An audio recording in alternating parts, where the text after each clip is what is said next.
Velur Thandilam saint Antony's ദൈവാലയത്തിലെ ഇടവക മധ്യസ്ഥനായ വിശുദ്ധ അന്തോണീസിന്റെയും വിശുദ്ധ യൗസേ പിതാവിന്റെയും വിശുദ്ധ സെബസ്ത്യാനോസിന്റെയും സംയുക്ത തിരുനാളിന് കൊടിയേറി 25, 26, 27 തീയതികളിലായാണ് തിരുനാൾ ആഘോഷിക്കുന്നത്.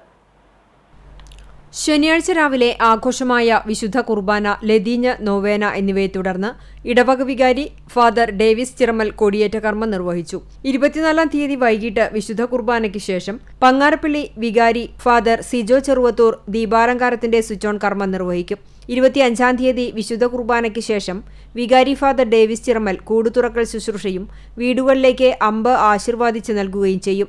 ശേഷം രാത്രി 10 മണിയോടുകൂടി വിവിധ യൂണിറ്റുകളിൽ നിന്നുള്ള അമ്പ് പള്ളിയിലെത്തി സമാപിക്കും. തിരുനാൾ ദിനമായ ഞായറാഴ്ച രാവിലെ വിശുദ്ധ കുർബാനയ്ക്ക് ശേഷം നേർച്ച പായസത്തിന്റെ വെഞ്ചിരിപ്പ് വിതരണവും വികാരി ഫാദർ ഡേവിസ് ചിറമൽ നിർവഹിക്കും.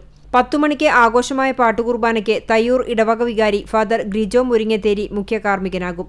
വൈകിട്ട് 4:30 ഗ്രാമം ചുറ്റി തിരുനാൾ പ്രദക്ഷിണമുണ്ടാകും. ഫാദർ ബിജു പനംകുളം മുഖ്യ കാർമ്മികനാകും. തുടർന്ന് 7 മണിക്ക് പള്ളിയങ്കണത്തിൽ തൃശൂർ മിറാക്കിൾസിന്റെ ഗാനമേളയും അരങ്ങേറും. തിരുനാൾ ആഘോഷങ്ങൾക്ക് ജനറൽ കൺവീനർ കൈക്കാരന്മാരായ Paul CP, Varghese KK, Renny CV തുടങ്ങിയവർ നേതൃത്വം നൽകും.